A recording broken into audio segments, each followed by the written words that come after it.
กะอยู่ทางนี้มันยังมีระเบียงพี่น้องเนาะแต่ว่าในสร้างเพิ่นยังบ่เฮ็ดมาเทื่อเพราะว่าเพิ่นยังท้าดินจะเอาดินมาทอกใส่ก่อนแล้วจะจึงจะ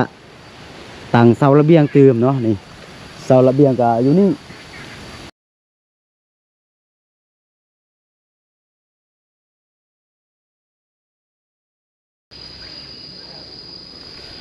กราบทักทายสบายดีและสวัสดีเด้อพี่น้องบ่ว่าจะอยู่ในประเทศและต่างประเทศกะขอยินดีต้อนรับเข้าสู่ช่องครูดอยอีกคือเก่าคือเดิมเนาะกะตอนนี้เนาะครูดอยอยู่ที่บ่อนสร้างบ้านให้กับน้องบัวน้องบีเนาะนี่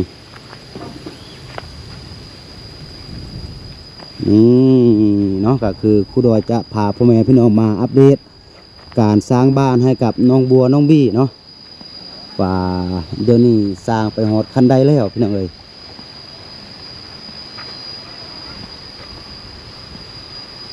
โถฝนสิตกเนาะนี่ก็คือในสร้างเพิ่นกับบริเฮ็ดมาได้3-4 มื้อแหละพี่น้องเนาะเนื่องจากสภาพอากาศก็คือฝนตกเนาะนี่คือตัวนี้ในสร้างเพิ่นเฮ็ดบ่ฮอด10 มื้อพี่น้องบ่ฮอด2 อาทิตย์ในสร้างเพิ่นเฮ็ดเพียงแต่8 มื้อ9 มื้อได้ซ้ำนี้เนาะนี่เป็นคานเป็นเอ่ยมันก็คือเทไว้เป็นที่เรียบร้อยพี่น้องเอ้ยเนาะแล้วก็ในสร้างเพิ่นก็ขึ้นได้เกือบครึ่งแล้วเนาะ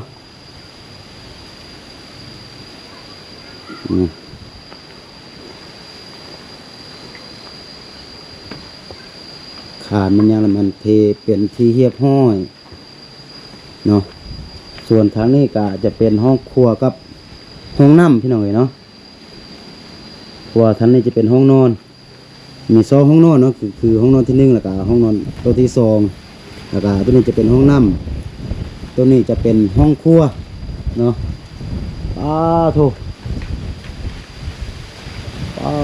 พี่น้องเอ๋ยเดี๋ยวครูเราจะกลับบ้านท่านแหละเนาะ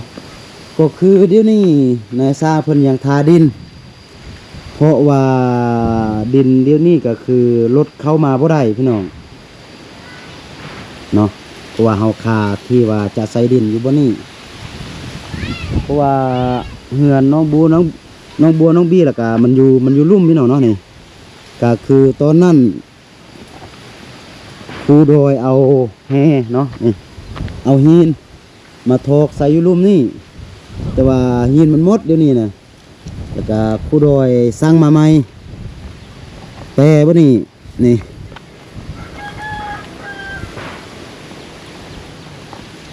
ก็คือเดี๋ยวนี้รถลงมาลุ่มพี่บ่ได้พี่น้องเนาะเขาก็เลยมาทอกปะอยู่เทิงนี่ให้แต่พ่อแม่พี่น้องได้เบิ่งก็คือหอยตีนตามนี้นั่นแหละหอยตีนรถเนาะก็คือดินที่เพิ่นจะมาทอกในเฮือนนี่พี่น้องเนาะคือรถเข้ามาแล้วก็ขาอยู่เทิงพุ่นแล้วก็เข้าก็บ่ได้ออกก็บ่ได้แล้วก็เพิ่นเลยทอกทิ่มอยู่หั่นเลยเดี๋ยวครูดอยจะพาพ่อแม่พี่น้องไปเบิ่งบอนที่ว่ารถตางดินเพิ่นมาทอกใส่อยู่หั่นเพราะว่าเพิ่นจะตางมาใส่อยู่เฮือนน้องบัวน้องบีเนาะแต่ว่าเพิ่นเข้ามาบ่ได้แล้วก็รถคาอยู่หั่นเข้ามาบ่ได้ก็ออกบ่ได้เนาะนี่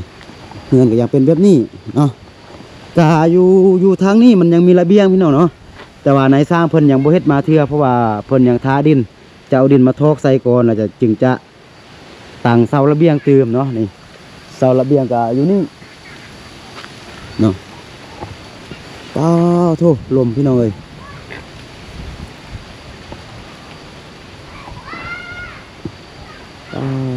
โถลมสุดยอดเลยลม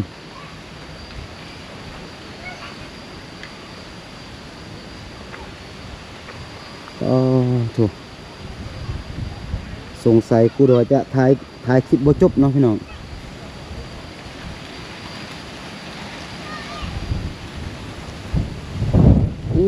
โถ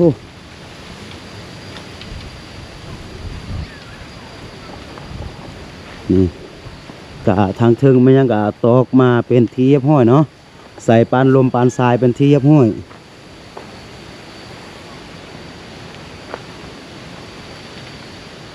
โอเคพี่น้องเนาะเดี๋ยวครูโดยจะคอยอธิบายให้พ่อแม่พี่น้องได้เบิ่งให้พ่อแม่พี่น้องได้ฟังเนาะนี่ก็คือตอนนี้ละแมนโอ้โธ่ลมฝนตกมาแล้วพี่น้องเนาะนี่ป้าโธ่คุณเดี๋ยวครูโดยจะให้พ่อแม่พี่น้องได้เบิ่งอยู่เทิงเนาะบ่อนจะว่ารถโอ้โธ่ฝนพี่น้องเอ้ย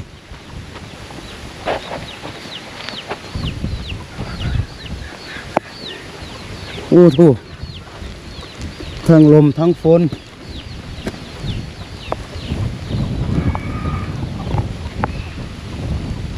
โทรเฮียนี่มาโทรอยู่เทิงเลย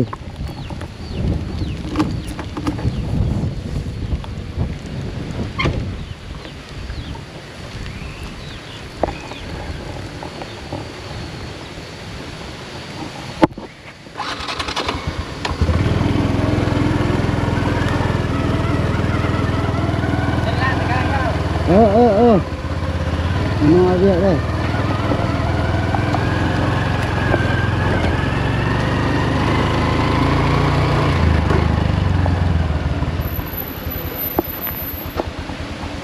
นี่พี่น้องเนาะ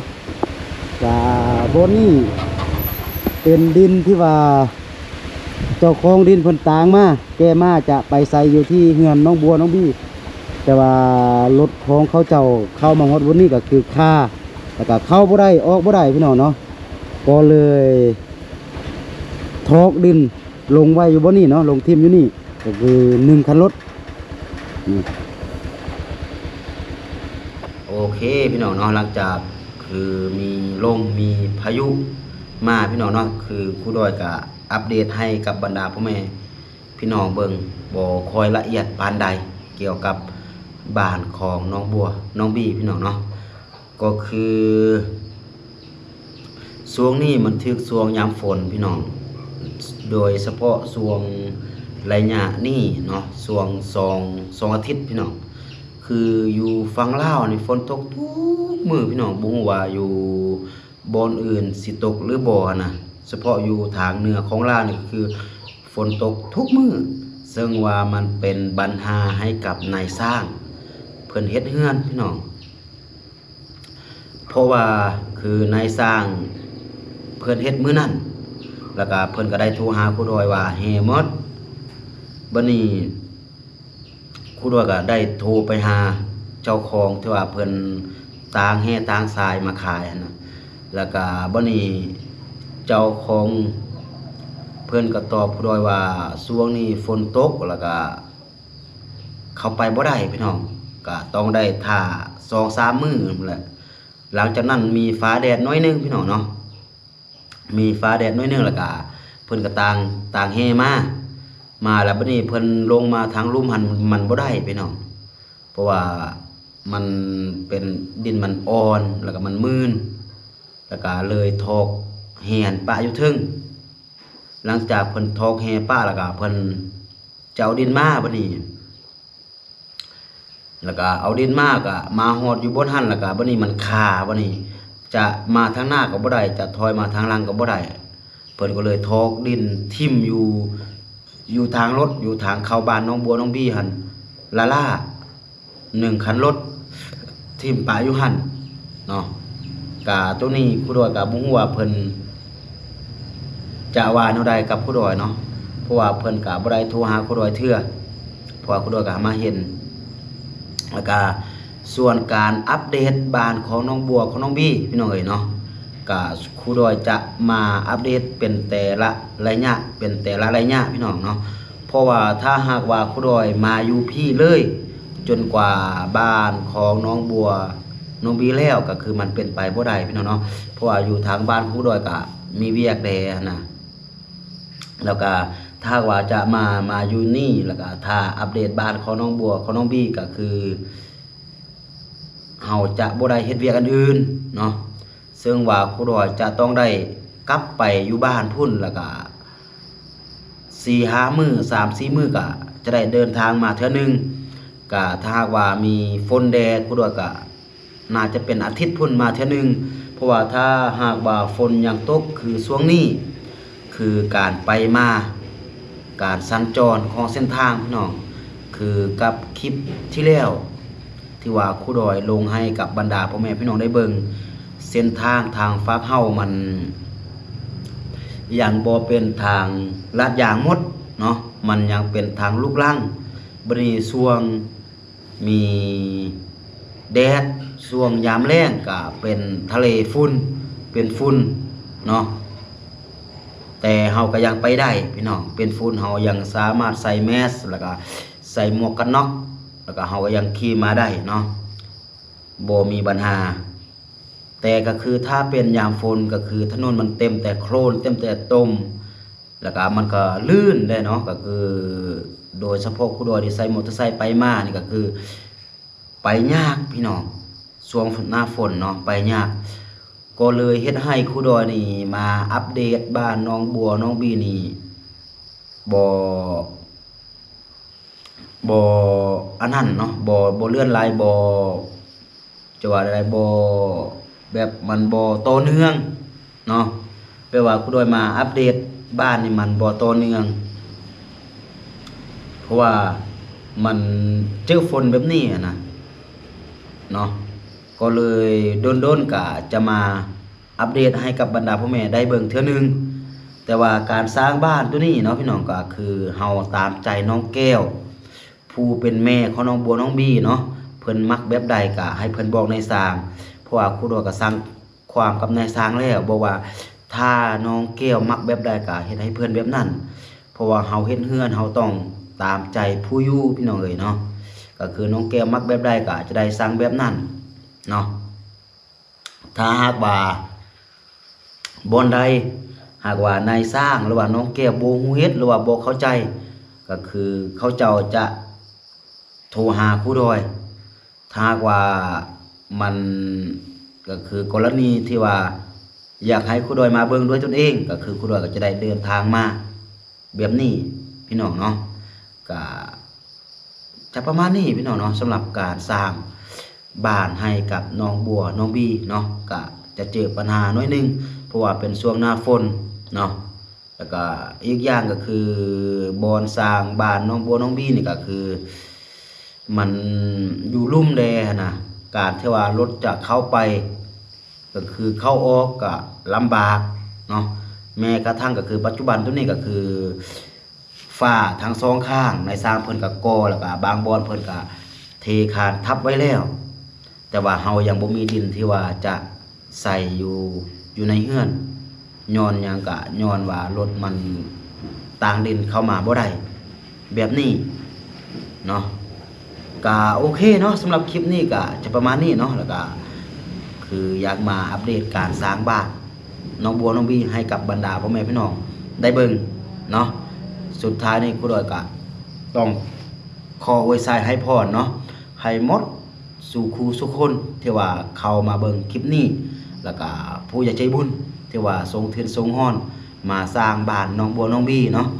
จงอยู่ดีมีแห้งอยู่ดีมีสุขเนาะร่ำรวยทั้งสุขภาพแล้วก็ร่ำรวยทั้งเงินคำเนาะปรารถนาสิ่งใดก็ขอให้สมดังใจปรารถนาสาธุพี่น้อยเนาะโอเคสำหรับคลิปนี้ครูดอยต้องขอตัวลาไปก่อนแล้วก็ค่อยพบกันในคลิปต่อไปส่วนจะเป็นคลิปใดอยู่ไซก็อย่าลืมเข้ามาให้กำลังใจกันคือเก่าคือเดิมเนาะสิ่งที่สำคัญก็อย่าลืมเบิ่งโฆษณาให้กับครูดอยเพื่อที่ว่าจะให้ครูดอยมีกำลังใจในการไปช่วยเหลือสังคมแบบนี้ต่อไปเนาะสำหรับมื้อนี้ครูดอยต้องกล่าวคำว่าสบายดี